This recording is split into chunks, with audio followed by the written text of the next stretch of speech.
Hello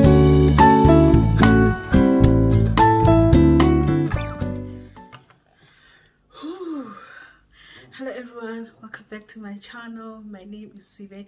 If this is your very first time here, a special welcome to you. If you're a returning subscriber, welcome back, welcome back, welcome back.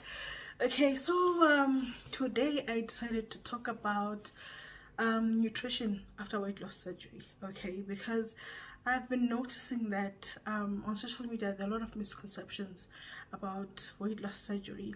In fact, someone said on TikTok, we do things we don't know. We just see things on social media and we do them without understanding, and we end up being sick and malnourished and blah blah blah. Okay, so yeah, so I wanted to, share some insights into the whole thing. Okay, because some people can be misinformed and decide, okay, maybe this is not for them, I'm risking my life, I'm gonna die, blah blah blah blah blah, things are gonna be worse than they are, and so on and so on and so on, right? So yeah, I decided to talk about nutrition post weight loss surgery. And if you actually do follow the instructions that are given to you during the pre-op process, right? Because going for weight loss surgery in South Africa is a very long process. Okay, it's not like going to the GP, wake up today and decide to walk in there and get it done. All right, so amongst the requirements is seeing a dietitian so that you understand how your life will change, how your nutrition will change after the surgery. Okay, so that is one of excuse me, that is one of the things that is required of you. Okay, so basically they want you to know what you are getting yourself into, right?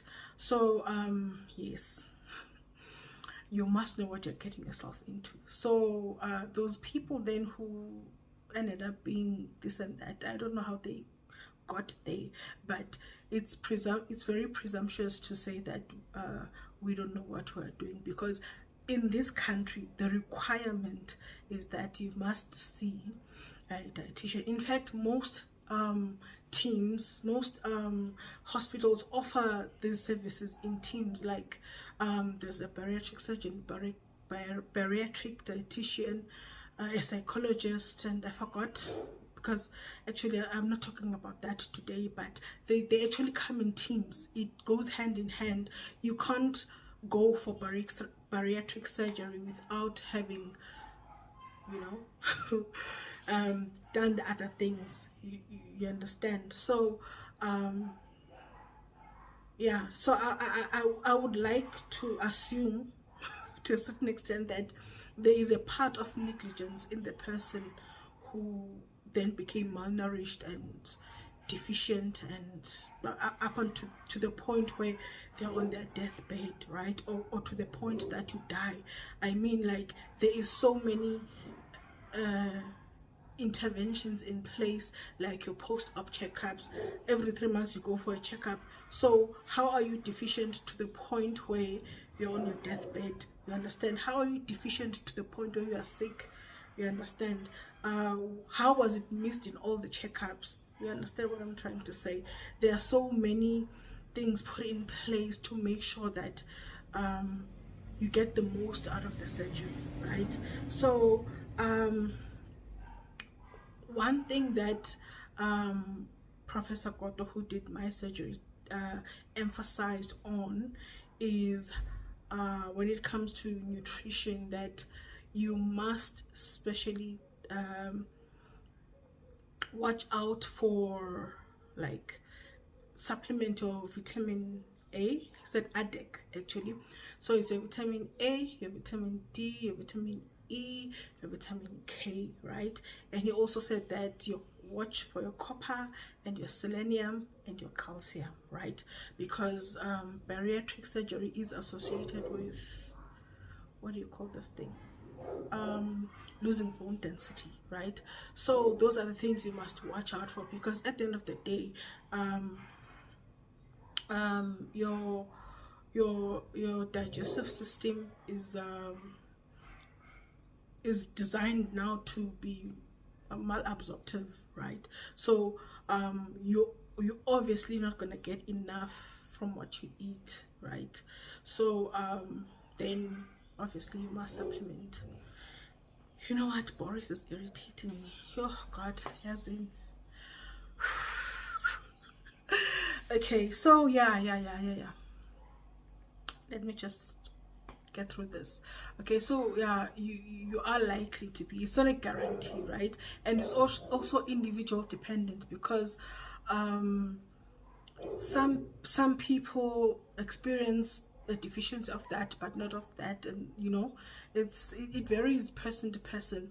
But in the early days, right, in the early days, because you're eating so little, because in the first couple of months, honestly, the amount of food that you eat is so small, right? And then your system adapts, and your portions are slightly increased, and you're getting most of your nutrients from your portions. So you will need less supplementation, right? So your blood work basically at some point post-op will tell you what you need, what you are short of, what you don't need to take extra of, right?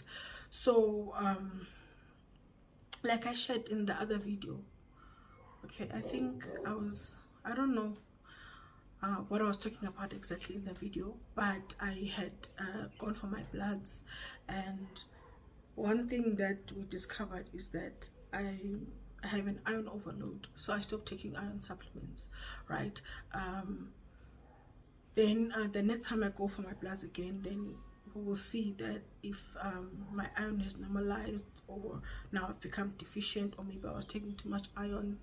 You know, we will tell. But this goes back to the point that I was making. This goes back to the point I was saying in the beginning. Oh my goodness. That at what point do you become so deficient on your deathbed? Like in all these checkups, like in all these blood tests that you've been doing as part of your follow-up, like what were they telling you? Okay, so yeah, I don't want this to be too long. Okay, like let's just get straight to the point type of thing. So like I mentioned, I've been taking my nutrients, my supplements, as prescribed by Professor Goto, okay? And I've also been taking a multivitamin. So it's it's the vitamin A, right? So where am I getting my vitamin A from? So this is, okay, it's showing somehow, but this is cod liver oil, right? So that's basically where I'm getting my vitamin A and vitamin E, okay? It also has a bit of vitamin D and fatty acids, but then most of these things tend to replicate. I don't know, like I don't know how to explain it, but you'll find that it has other vitamins that are in other things as well, type of thing. Okay, so basically this is, yeah, for my vitamin A and vitamin E, and then I'm taking this for my vitamin D. Okay, this is just vitamin D. So this is what I meant by replicated. This has vitamin D, this also has vitamin D, but then like you must check on the behind, like on the back, how much is the percentage, right? So that you don't take more than you should, basically, right? So that is my A, D, and E, right? Then for my vitamin K, I'm taking this. This is spirulina. Spirulina tastes so horrible, guys, but then the powder version is cheaper than the tablets, and I think I get to even take more of this than I would. It would cost so much more to take more if I was taking the tablet home. So I power through this every day. I power through this.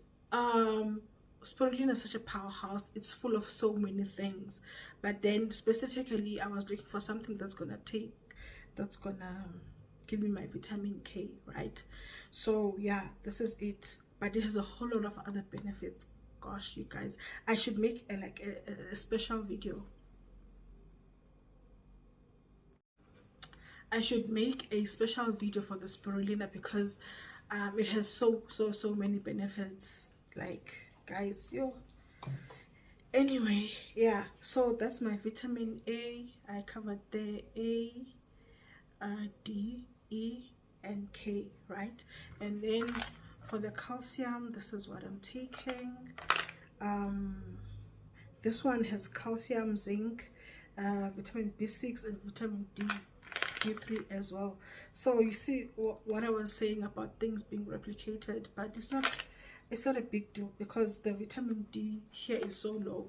But then one other thing that I learned, the reason why it will be rich in calcium on the outside, but then it has a lot of other things, is because other vitamins and minerals tend to play a role in the absorption or the utilization of that particular vitamin in the body.